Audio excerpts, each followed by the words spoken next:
Chers camarades enseignants, chers invités, chers amis de la presse, le Mouvement national des enseignants républicains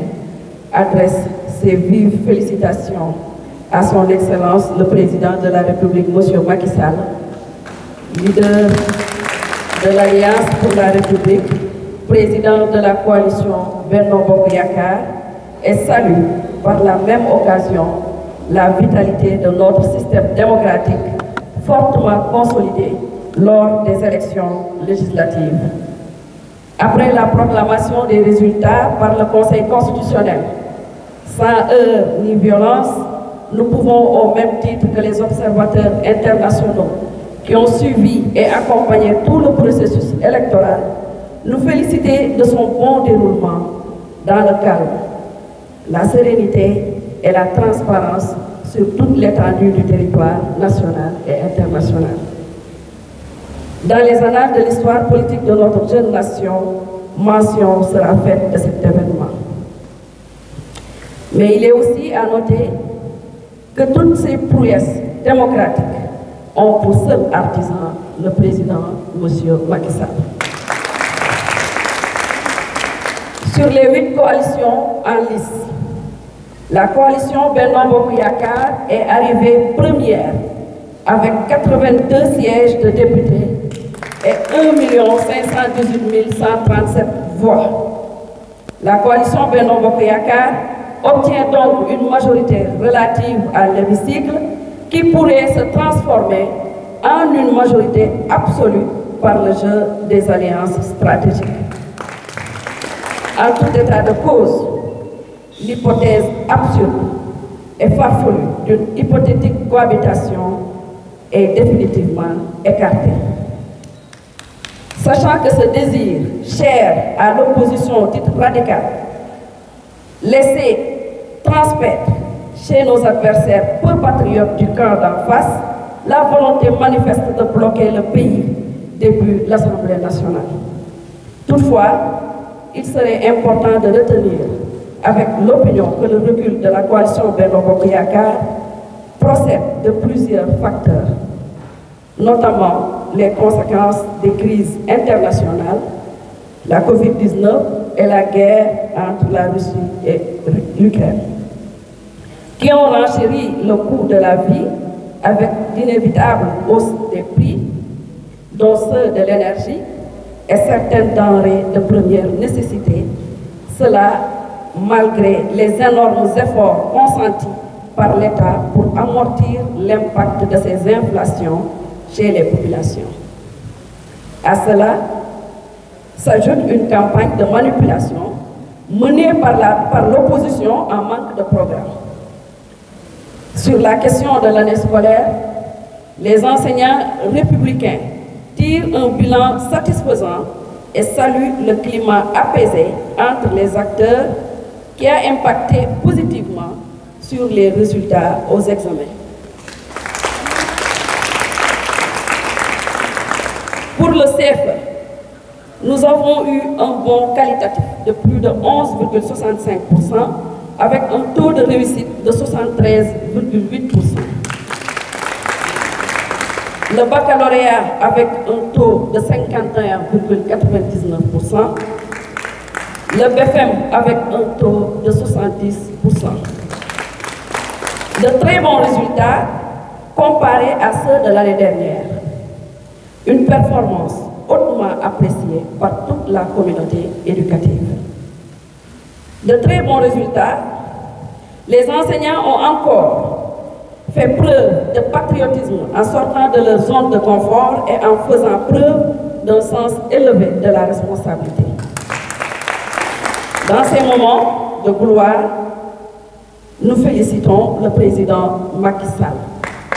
pour les efforts qu'il ne cesse de consentir pour une éducation de qualité à travers les mesures prises pour l'amélioration des conditions de travail et de vie du personnel enseignant. Nous en profitons pour adresser nos vives félicitations également aux vaillants soldats de la CREI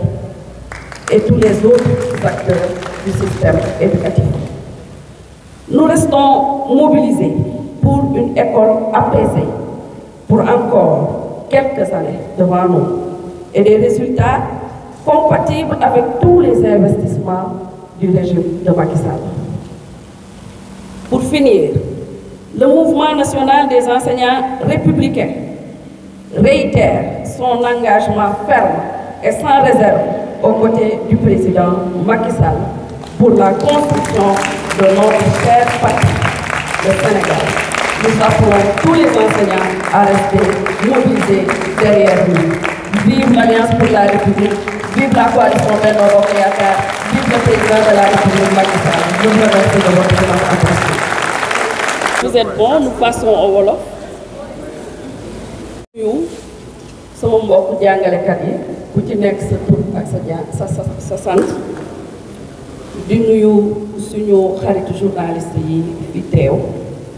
di wax ni mouvement national des enseignants républicains dañu fi daje tey pour féliciter d'abord ki nga xamante ne moom mooy le président de la République Macky Sall di leader de l'Alliance pour la République di président wu coalition Benno Bokk Yakaar di am mbégte ci peuple Sénégal yépp ndax wone nañu maturité démocratique di rafetlu élection yi ci ni ñu jaaree yoon organiser nañu élection législative yi jàll na ci jàmm sénégalais yi dem nañu voter exprimer wu librement te loolu yépp nekk taxawaayu ak volonté wu ki nga xamante ne moom mooy son excellence le président de la République Macky Sall di wax ni rek bi ñuy dem ci élection yi 8 listes lañu woon ci 8 listes yooyu juróom-ñett liste ñoo doon jongante mu ci juróom-ñett yooyu Benno Bokk Yaakaar génn ci am 82 sièges ci assemblée nationale bi ci wàllum voix itam mu am 1 518 137 voix maanaam ëppale ñépp ñi nga xam ne ñu ngi doon jongante suñu leen boolee li mat ci presque 500 000 voix ñu di ko rafetlu di féliciter coalition bi yépp di wax ni ña nga xam ne dañu doon liggéey di jaxase nguur gi ak population bi di utiliser jafe-jafe askan wi ngir jaxase leen ak ki nga xamante ne moom mooy le président de la République Macky Sall lañu bëggoon amuñu ko ndax cohabitation lañu bëggoon sa assemblée ba bu ko defee ñu mën a bloquer réew mi waaye loolu amul ndax coalition Benno Bokk Yaakaar am nañu une majorité relative te ci waxtaan yi nga xamante ne ñu ngi ci am nañu yaakaar ni bi ñuy installé assemblée bi dinañu am une majorité absolue bu mën a permettre président de la République mu yeggali réalisation yu rëy yi nga xamante ne ñu ngi koy defaral réew mi di wax ni rek coalition Benno Bokk Yaakaar ci wàllu limu député yi dellu na ginnaaw tuuti loolu mu am explication yu bëri waaye bi ci gën a fës mi ngi nekk crise yi nga xam ne dund nañ ko ci monde bi Covid-19 bi ñëw na fi mu nekk benn feebar bu tar boo xam ne jaaxaloon na monde bi yëpp àdduna bi yëpp ñuy dund ay conséquences am te dinañ ko dund fii ak diir ci kanam mu am guerre bu am diggante Russie ak Ukraine loolu participer ci li nga xamante ne yokku na dund gi ci lu mel ni énergie bi ak lu mel ni denrée de première nécessité yi loolu yëpp nekk la nga xamante ne expliqué na un peu deltu ginnaaw li nga xam ne moom mooy coalition wu Benno Bokk Yaakaar ci buñ ci boolee manipulation bi nga xamante ne opposition bi def nañ ko ci diggante population yi ak nguuru président Macky Sall te ñu xam ni que ñoom seen bopp amul kenn ku ko ciy attaqué ci wàllu bilan wala programme waaye ñoom comme amuñu programme manipulation bi moom la ñu jël def ko li nga xamante ne moom mooy programme waaye yàlla dimbali nañu ba génn nañ ci élection yi ci jàmm ak salaam et que coalition Benno Bokk Yaakaar jël na ndam. bu loolu weesoo mouvement national des enseignants républicains ci sama tur ñu ngi rafetlu année scolaire bi ni nga xam ne noonu la doxee gis nañu président de la république mu jël ay mesures yu rëy yoo xam ne participer na ci li apaiser système éducatif bi yokk bu baax a baax li nga xamante ne moom mooy salaire u jàngalekat yi loolu participer ci li améliorer seen condition de vie ak seeni conditions de travail mu impacté bu baax li nga xamante ne moom mooy résultat yi ñu am ci examen yi bu ñu xoolee CFE bi ñu ngi am benn taux de réussite de 73,8%. Baccalauréat bi ñu ngi am taux de 51,99%. BFEM bi ñu ngi am benn taux de 70%. mu nekk ay résultats yoo xam ne raw nañu lu baree bari résultats yi nga xam ne moom la ñu amoon daaw ñu di ko rafetlu di féliciter ki nga xamante ne moom mooy le président de la république ci investissement yi rëy yi nga xam ne def na ko ci waaye nag di féliciter ñi nga xamante ne ñoom ñooy les soldats de la CREI di jàngalekat yi ci seen volonté ak ci seen engagement ba tax ñu mën a am résultat yu mel noonu di tàllal loxo ñëpp pour que système bi nii mu dalee mu mën a continuer noonu fii ak ay at ci kanam et que résultat yi méngoo ak investissement yu bëri yi nga xamante ne